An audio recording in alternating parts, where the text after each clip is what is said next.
Hey there, in this video we're going to look at how we use the major circle of fifths. We'll look at how we use it to figure out the number of sharps or flats in a key signature and how we use it to know the order to draw those sharps or flats in. So here's our major circle of fifths again. You probably know that C has 0 sharps or flats in it. So if you remember that simple fact, then you can figure out how many sharps or flats in every key using this.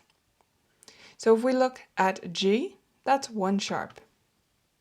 If we look at D, that's 2. I think you can see where I'm going with this. A has 3,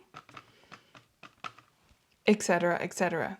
And if you want to have F sharp down the bottom here as an alternative to G flat, that's useful to have as well.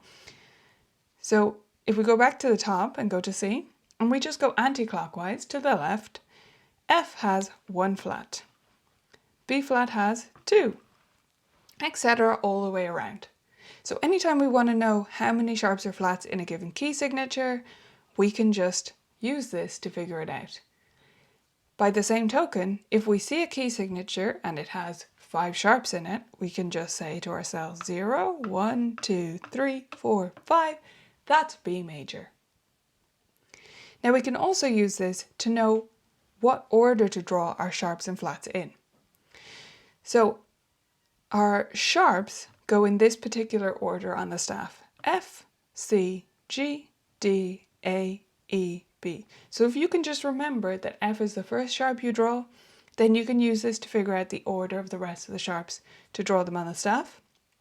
And then the flats, similarly, B flat, E flat, A flat, D flat. So if you can remember, B flat is the first one I draw, then that's the order I draw them in. And you'll know what's in a key signature as well as how to draw it.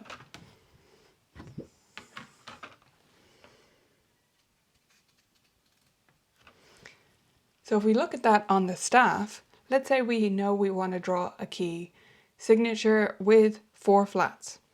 We know the first one to draw is B flat, and then the next one is E flat, because we can see that pattern on the circle of fifths. The next one to draw is A flat, and then the next one is D flat. It makes it a lot easier to know, and it also means we know which flats are in this key which has 4 flats. Same thing with the sharps. F sharp is the first one, C sharp is the next one, G sharp is the next one, and D sharp. And they also make this kind of zigzag format, so if you're not sure whether to go down or up, that can be useful to get you started, although that rule doesn't hold true the whole way through. So there you have it, that's how you use the circle of fifths. Get practice with using it, draw lots of them and have them as quick reference whenever you're figuring something out in your theory or in your pieces that you're playing.